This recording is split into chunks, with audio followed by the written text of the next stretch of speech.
Eagles coach Nick Sirianni provided an update on Jalen Hurts' knee situation, but I think I figured out the play that he actually hurt it on. Kevin Byard, he arrived in Philadelphia this morning. Desai and other Eagle defenders already have a plan to incorporate him in this week. Philadelphia got some big help from Kirk Cousins and company last night. I'm Thomas Mott. This is the Thomas Mott Show.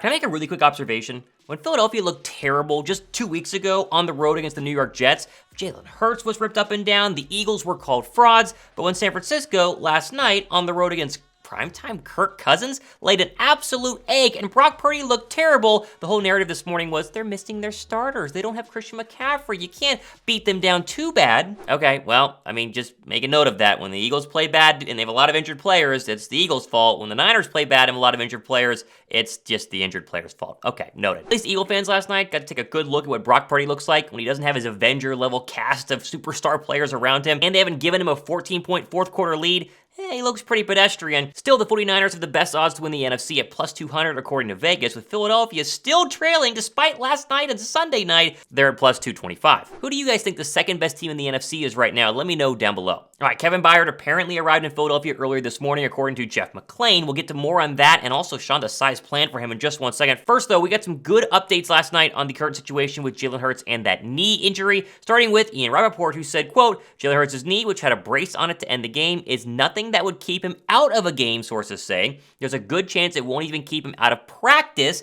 Hurts said after the game, he would be, quote, fine. So it backs up the whole theory that he played on Sunday night. He ran design quarterback runs, and he did not get injured in that Dolphins game, so the injury came prior to the Dolphins game, and yet they still feel like he was good enough to play. Never really a big issue. He's going to be just fine. But I do want to echo what All About the Birds posted on Twitter just a couple of minutes ago, citing that they think this is the play where Jalen Hurts injured that left knee because we thought it was the Rams situation, the Rams game with the awkward fall, but that was his right leg. This is at least the best option, in my opinion, for where he kind of plants on that left knee and then went down. But again, that was a couple of games ago, and so if he was in serious pain or seriously couldn't play, he obviously would not still have played every single game so far. Now, it is very funny and worth noting that for as bad as Hurts was in that Jets game, and he's been a little off on a couple of throws all season long, his numbers are better than Lamar Jackson's. Look at these side by side. If the national media thinks Lamar is having a career-defining year, and yet Jalen Hurts is kind of having a down year. Really makes you think. Shocker there, I know. Now, by this time, you guys all heard the news. Did a show on it yesterday. Philadelphia fleeced the Tennessee Titans again. It was ski mask Howie season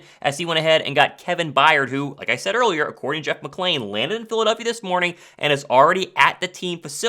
He hasn't spoken to the media. We haven't got a picture of him in any sort of Eagles gear yet. My guess is he'll talk to us tomorrow, so subscribe and stay tuned for that. Despite getting the compensation for the Byard trade yesterday, we got a lot more details on exactly what picks are going and the money, and this shows that it's even better than you originally thought. First off, going into yesterday, but 8 picks of their own. The 2 picks that they got rid of were the 2024 fifth they got from the Tampa Bay Bucks when they traded up for Trey Palmer, and then the 2024 sixth that they gave up was from the Titans when they swapped for Ugo Amadi. So Philadelphia didn't give up any of their actual own Philadelphia Eagle-owned draft picks, and they still have 8 draft picks going into 2024, more compensatory expected, and projected to be about $20+ million in free cap space. Oh, and as EJ Smith laid out on his Twitter account a couple of minutes ago, he showed that Kevin Byard's $11.27 million cap hit this year only counts for about 2.4 against the Eagles cap, because only a fraction of his base salary will travel in the trade. The rest of it is left for dead cap for the Tennessee Titans. Basically hardly even paying him this season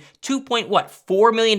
It's an absolute steal. Matter of fact, let's just give Howie Roseman one more bow here. Look at all the players they lost last year. Look who they replaced him with. C.J. Gardner-Johnson replaced by Kevin Byard. Marcus Epps, Reed Blankenship. Javon Hargrave, Jalen Carter. Miles Sanders, DeAndre Swift. Kaiser White, Nicholas Morrow. Isaac Seumalo, Cam Jurgens. Like, if that's not MVP Hall of Fame worthy jamming right there, I really don't know what is. And we'll join, how about this, fellow Middle Tennessee State alum Reed Blankenship and an Eagles secondary and also play the run. Perfect for the Eagles. I mean, it's serious. Like, Byard can play in the box, he can play coverage, and he can also play in the nickel. He's kind of similar to what Edmonds was doing for Philadelphia, playing in the box, playing in coverage, helping out in the nickel, but he's just way, way better. It also gives the Eagles a chance to keep Sidney Brown on the field at times when Byard walks up to the line as at the nickel slot or inside the box, and that way you can play all 3 of your best safeties at one time. Desai was asked about it during his weekly Tuesday press conference, and he seemed very excited about Kevin Byard, and rightfully so. Yeah, I mean, he's obviously a great veteran, had a lot of success in this league, has played in a lot of different defenses, really smart,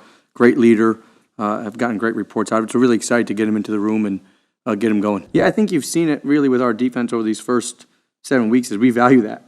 You know, and we teach that way, we train it, and that's kind of how our system has been installed. And so he'll fit right into that. And then as we grow with him in this defense, do what we feel like he's best at and what he feels he's best at. He also seemed very confident in Byard's ability to learn quickly, get up to speed as soon as possible, and it's safe. Byard's entire family is also coincidentally diehard Philadelphia Eagle fans, so I'm assuming they're probably pretty pumped for this. Everybody's Eagles fans. So when the Eagles came to town last year, I had my family down here. They wore their Eagles jerseys in our family section. Hey, I mean, it's something you can't control. Like I said, of course my dad, he had my jersey on. Okay. But all my family members, my uncles, they had their Eagles jerseys on there, and they're arguing with Titans fans in the stands or whatever. So wow. It was real good to tease them at the end of the game. Not to be outdone, BG, new teammate of Kevin Byard, he was on 94.1 WIP for his weekly radio hit this week, and he said, I was excited, but then I heard my guy got traded too because me and him connected on another level too. Talking about Terrell Edmonds. When we go win this thing, I told him, you get one too. I really do think Howie has done a great job of building this team. And it does show the human side of getting rid of Edmonds, who did bond with a lot of Eagle defenders. It's a tough day probably for him having to move from Philadelphia to Tennessee, go from being a winning team to a bad team, but he technically would get a ring just because he was on the roster for X amount of weeks.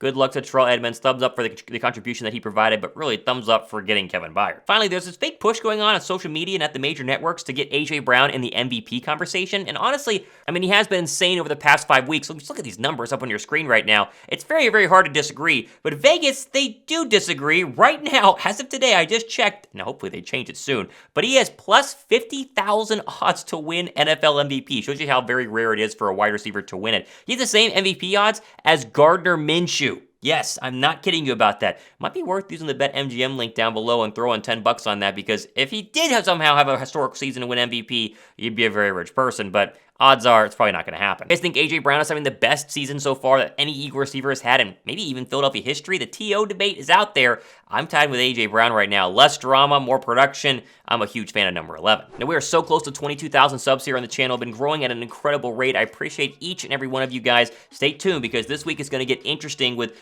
obviously, first press conference for Kevin Byard, mixing him in with the defense, injury updates, and a whole lot more. I'm Thomas Mott. This has been the Thomas Mott Show.